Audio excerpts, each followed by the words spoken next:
some of the sights, show you some stories about them, because after all, you see, this is a narrated tour, as your ticket indicates. And of course, that's why I have the headset and the microphone. So if everybody would be so kind, be respectful and courteous of those around you and of me. And just like in the movie theater, refrain from talking during the show. If you need to say something to your neighbor, just whisper. And of course, that also goes without saying, no talking on the cell phones. Don't want you to miss out on anything. Just let them know you'll be back in about a half hour if you're still on there. And because see, I want to give you everybody your money's worth, right? Because I remember when these things cost just a few dollars, but that was also when milk was like, I don't know, a dime. Not that old, but you know, so I know how much y'all paid for this, and like I say, I want to make sure you get your money's worth. So it goes by so quickly, and so I don't want you to miss out on anything. And so basically, you see, I want to help you guys make some wonderful memories today, not miss out on things. Safety rules, of course, are also very important, but pretty simple too. Just stay seated, keep everything inside the boat. That's about it. So hands, arms, elbows, little ones, phones, cameras, all that. Keep it all inside the boat. Like I say, take a lot of pictures, make some wonderful memories here, but do it from within the boat. That includes not reaching up and touching the footbridges or these low-hanging limbs. There's quite a few of them. Instead, you can turn around and watch me and have some good laughs when you find out just how tall I really am. Hell no. See, guys, I'm 6'5". I'm the tallest boat captain out here. And there are some footbridges, like one coming up. Let's just say it ain't 6'5", you know what I'm saying? I gotta do this a lot, duck and bob and weave. So we'll have fun and laugh together. I like to laugh in the boat. Laughter's great. Now over here by me underneath these hatches, we have a lot of life vests. Don't worry. You've never had to use them because the river just ain't that deep, y'all. But need a waist level or so, 3 to 4 feet, something like that throughout the entire roughly 180-mile course, so we're good there. Lastly, per city ordinance, there's no smoking, vaping, dipping allowed in the boats or anywhere in the Riverwalk. Do that up on street level, and you drink down here on river level in the boats, just not the other way around. So everybody keeping your arms to the side. There we go. All right. Lastly, per city ordinance, there's no smoking, vaping, dipping allowed in the boats or anywhere in the Riverwalk. You do that up on street level, you drink down here on river level in the boats, just not the other way around, and not together. So as we get started, you can look over there to my left, you see that giant 16-foot tall sculpture called the Stargazer. It's made from volcanic stone and marble in Mexico. We're going to get started with our first story. Will be around the corner. The story of how we got the name San Antonio. All right, guys, as I get set to dunk on this first low bridge. Let me tell you, long before the town began, it was the river first, named for St. Anthony de Padua. Whoa, yeah, that's him over here. Yeah, you like that? We got more coming up. So over there to my right, that 8-foot tall, larger-than-life statue is our namesake, St. Anthony de Padua. So, he was born, or he was a Franciscan Portuguese priest, I should say, born in Lisbon, Portugal, and died in Padua, Italy, hence the name, just west of Venice. He was born a long time ago, over 800 years ago, in the year 1195. Died just a few years later, June 13th, 1231. We didn't live very long, but by the next year, June 13th, had already become his feast day in honor of him. Now, several hundred years later, our story picks up on June 13, 1691. Spanish missionaries passing through here for the first time ever. Come upon this river. They're so awe-inspired by its beauty. Like I hope you guys are as well. We're just getting started. Lots of great things to see out here on the tour. So they stopped, held mass, gave thanks, and said, you know what, guys? We need to name this river, of course, after St. Anthony, yeah, because it was his feast day after all, June 13th. If it was a day or two earlier or later, I guess we'd have a different name. Because in Spanish, St. Anthony's River becomes Rio San Antonio, and the name was born. And then, 27 years later, comes May 1st, 1718, when the town began, and they come back to the river, and this time stay, to build the first of what later became 5 Spanish colonial missions, giving the new name of the river to both the town, San Antonio, and that mission, calling it Mission San Antonio de Valero. You know it better by its current name. That would be the Alamo. And now you got the origin story of the Alamo and the city is one and the same, as it was not only a mission first that started the town, but also the first the first mission, because we got the other 4 about a dozen years later. Today, those 5 Spanish colonial missions are the best well-preserved of all of them in North America.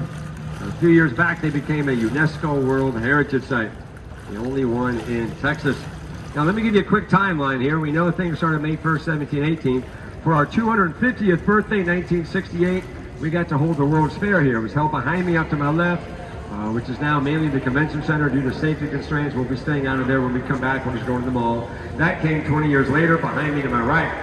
Now, up ahead, a quarter century before the World's Fair, is the the original part of the San Antonio Riverwalk. See, that was built in 1939 and 1941 while World War II was raging overseas. As we're coming out of the Great Depression before we entered the war, we were building the Riverwalk. So the actual natural part of the San Antonio River is up there. What we did is we dug 4 or 5 feet deep and extended the Riverwalk all the way to the very doorstep of the fairgrounds, and then 20 years later extended it again, so now it looks like a Y back there. So this is man-made. We're now coming on the natural part of the river. We're going to do a clockwise loop. It's about a mile or so, and then wind up back over here where we started and head back to the mall. So as we come out here, let me tell you the incredible story of this hotel right in front of us. See the Hilton Palacio del Rio? Right up there is the name, Hilton Palacio del Rio Palace on the river. So this is a great story here of how we built this hotel in record time for the 1968 World's Fair. To begin with, we didn't get started building it until quite late, one thing. So we had to build very, very quickly with crews working around the clock and staggered shifts. Built it so fast, the hotel is now in Guinness World Records as the fastest hotel of its size ever built. 21 floors, almost 500 rooms, and we did the whole thing. Ready for this, guys? Just 202 days. Yeah, start to finish, that's less than 7 months, doing the math there. And even more amazing, though, is the way we built it, because we soon learned we just didn't have enough time to build the way we normally built things back then. So we came up with a very radical, revolutionary new way to build, never been done before. It was so successful, it's become quite commonplace today. This was the first mass use of what we call modular construction. We build from the outside in. Just like with the modular homes, think of this like a modular hotel with 500 modular rooms there. So in with the plumbing, lighting, electrical, carpeting, furniture, all of it. We learned we could go a lot faster by putting everything inside the rooms first, and then putting the finished rooms in the building one at a time. So as we go by the second of our 3 loading docks here, you can take a look at the hotel. By the way, it's the same story, same tour, just different order. You look at each and every one of these little rooms there. They're all 9 feet high, 13 feet wide, either 30 or 33 feet long to get that checkerboard effect. So when the rooms were finished, we stacked them on top of each other like the box you see there, attached to steel cables, hauled them up on cranes, and slipped them right into place. Pretty amazing, huh? So if you picture Legos meets Tetris, yeah, it gives you a pretty good visual of what it looked like assembling it. And for an even better visual, guys, the builders put together this great 21-minute YouTube video some years back. Remember this? On this page, I only have time to give you the quick Cliff Notes version. It's on to the next thing.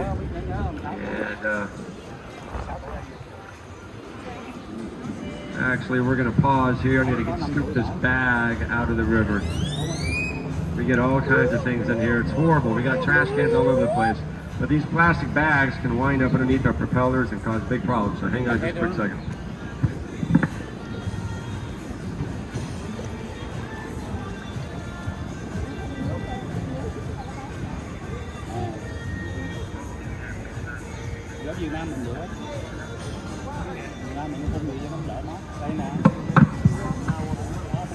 Thank you for that. Now as we proceed, I was mentioning that 21-minute YouTube video.